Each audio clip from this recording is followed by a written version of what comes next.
So, hello there, and welcome back to another Night of the Movies podcast. I'm Sprite Knight, and in these podcasts, I love talking all things movies and TV, and whatever I want, whenever I want. And in today's podcast, I am reviewing the new Steven Soderbergh spy film, Black Bag. So, let's get into it, shall we? Black Bag, as I've just said, is this new film from Steven Soderbergh. And if you're not familiar with who Steven Soderbergh is, so it's a couple months ago, his last film came out. It might have even been a couple of months ago. It may have been a couple of weeks ago now. It really wasn't that long ago. His last film came out, and his last film was Presence. This whole movie, which was all set in one house and which was told from the ghost's perspective. It sounds like quite a good idea. It's not a bad idea, but the film felt more like an experiment than a film which he actually wanted to make. It felt like it was a film he was experimenting his filmmaking with, rather than a film which he actually had some personal attachment to. You know what I mean? But that being said, even though I didn't really like Steven Soderbergh's last film, he has still directed many great films in the past, such as the Ocean's Trilogy, Sex, Lives and Videotape, Erin Brockovich, Out of Sight, Logan Lucky, Contagion, Traffic, Side Effects, Magic Mike, to name a few. He is a very prolific director who has made many great films in the past.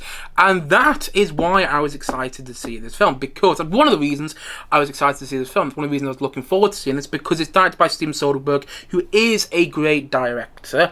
And this film has a stacked cast with the likes of Michael Fassbender, Cate Blanchett, Naomi Ackie, Regé-Jean Page, Marissa Abela, Tom Burke, and Pierce Brosnan to top it off. Yes, one of the James Bonds is in this film. So like many other Steven Soderbergh films, this film has a stacked cast as well.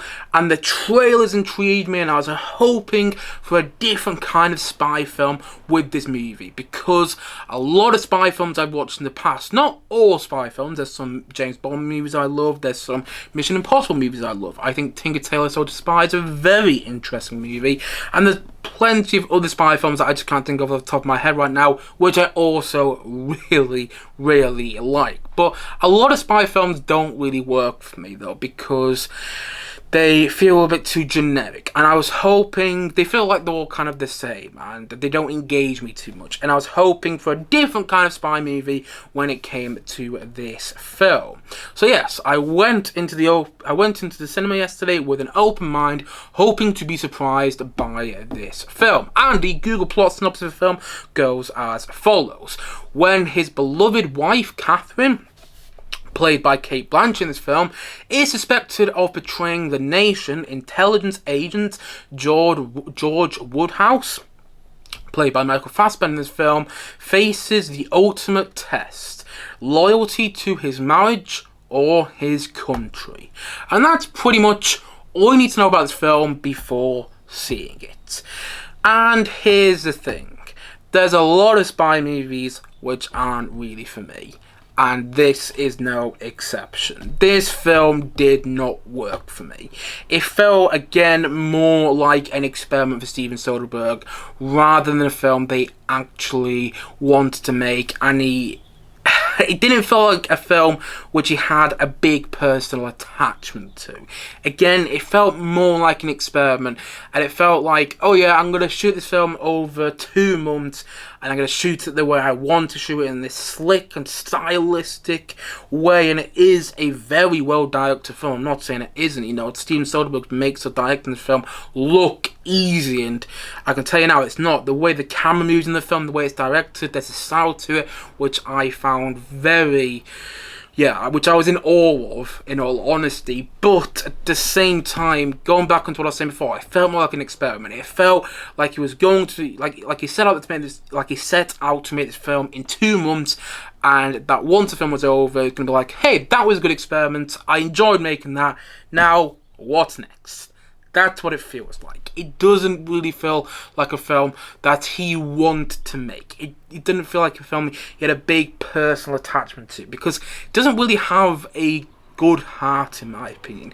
And I don't think the heart of the film, which is in the central relationship between Michael Fassbender's character and Cate Blanchett's character, really worked, because I didn't believe in any of the characters in the film, and I didn't believe in the relationships between any of the characters in this film. And that's what this film is really focused in on. It's a drama set around these spies who all work together. So the film wants you to believe in these relationships, believe in these characters. But I didn't believe in these characters. I didn't believe in the relationships. A lot of the time with these actors, it felt like they were just doing acting. It felt like they were going to a room and doing acting, and that was it. It didn't really feel like they were playing characters. All the performances from the actors in this film are good, but they're not performances I haven't seen from these actors in other things. You know what I'm saying? I felt Michael Fassbender's character... I felt Michael Fassbender's performance, should I say, was very similar to his performance in the David Fincher film The Killer. And I felt Cate Blanchett's performance was very similar to her performance in The Curious Case of Benjamin Button. I didn't really think that the performances were particularly outstanding, and I couldn't get past that it was these actors playing characters. That's what it felt like to me. It just felt like these actors were coming into rooms wearing wigs, wearing costumes, wearing smart suits and everything, and sometimes wearing glasses or wearing some other thing to make them look kind of different than they usually do when they're out in the public on red carpets and whatnot. And that's what it felt like. It just felt like it was actors playing these characters. Actors doing acting. And I know actors are doing acting all the time in films, but there are plenty of films where it doesn't feel like you're watching an actor play a character. Whilst here, for me, it felt like I was just watching actors play characters. It didn't feel like I couldn't get past that barrier. And I don't like when I can't get past the barrier. And I think that also made the relationships between the main characters in this film to be unbelievable for me. I didn't buy into any of the relationships. And again, the film is focused so much on the relationships between these, 6 characters, and I just didn't buy into any of the relationships. I was like, no, I don't believe that this character is sleeping with this person, that this character had a relationship with this person at one point, that this character has feelings for this person. I just don't buy any of that. And again, I think the performances are good, but I don't think they're great. And I think a standout in a bad way. I think the weakest person amongst the bunch in this cast is Regé-Jean Page. I do not think he's a good actor. I mean, I haven't seen him a lot, in all honesty, and if I'm not being honest, what's the point of me doing these reviews on this channel? Yeah, I haven't seen him in loads. I saw him in the Dungeons and Dragons film. I didn't think he was particularly good in that, and I did not buy him at all in this film. I thought his performance was bad, like really bad. I don't really know what he was doing in this film, and yeah, whenever he was on screen, I just found him to be completely unbelievable in his performance, and the whole film felt anticlimactic and inconsequential. At one point you're told in the film, Michael Fassbender's character is told in the film that if he doesn't succeed in finding out who the spy is, who the mole is, that thousands of people will die. But you don't feel that. You don't feel that at all when you're watching the film. And I got to the end of the movie and I was like, okay, that was it. Alright. I mean, it was stylistically and slickly directed. I loved the way the camera moved, and the film has a great musical score by David Holmes, who also composed a musical score to the Steven Soderbergh Ocean's trilogy. And I love the score for this film because it was a score with style, and I love when there's a stylistic musical score, that suits a film that has its own style. But other than the directing and other than the musical score, I didn't really get anything else from this film. It's not terrible, it's not unwatchable, but it's nothing special either. Unlike some of Steven Soderbergh's other films in the past, which have been special in my opinion, this is not one of his that I'll return to anytime soon. And like I said earlier on in this review, it felt more like an experiment rather than a film they actually wanted to make. It was unengaging as well. That's one thing I haven't mentioned. It was unengaging. I didn't think it was particularly well written. The screenplay wasn't that engaging. The screenplay is written by David Koepp, who's written many many fantastic screenplays in the past, such as the screenplay to Jurassic Park, the first Tobey Maguire Spider-Man film. He's written many other great screenplays apart from them two, but those are the two that come to the top of my head right now. But yeah, I did not feel that the script and the dialogue and the characters were particularly engaging or that well realised either. Yeah. The film just wasn't for me. And so for that reason, I'm going to give it a 5 out of 10. I feel bad giving it that rating because this is a film which isn't made for me. At the end of the day, there's plenty of films out there which aren't made for me. There's plenty of films you're going to watch in your lifetime which just aren't made for you.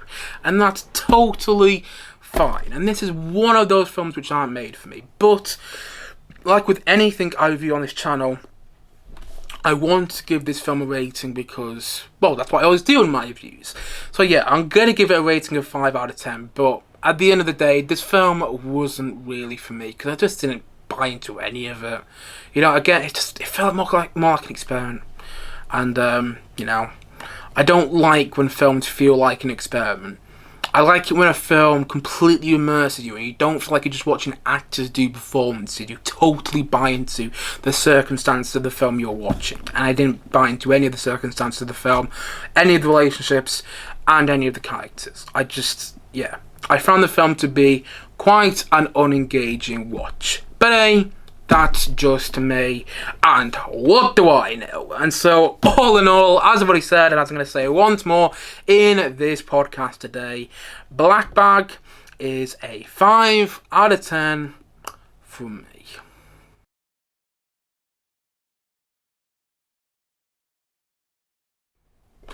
Anyway guys, that's it for today's podcast. If you have seen Black Bag, please let me know your thoughts on it in the comment section below. And as always, thank you for watching or listening to this podcast. And if you haven't yet, please do click down below and like and subscribe on this podcast. I look forward to many more podcasts and many more videos coming very, very soon on this channel. As I already said, thank you so much for watching or listening to this podcast. And I will see you guys again soon. But bye for now. Bye.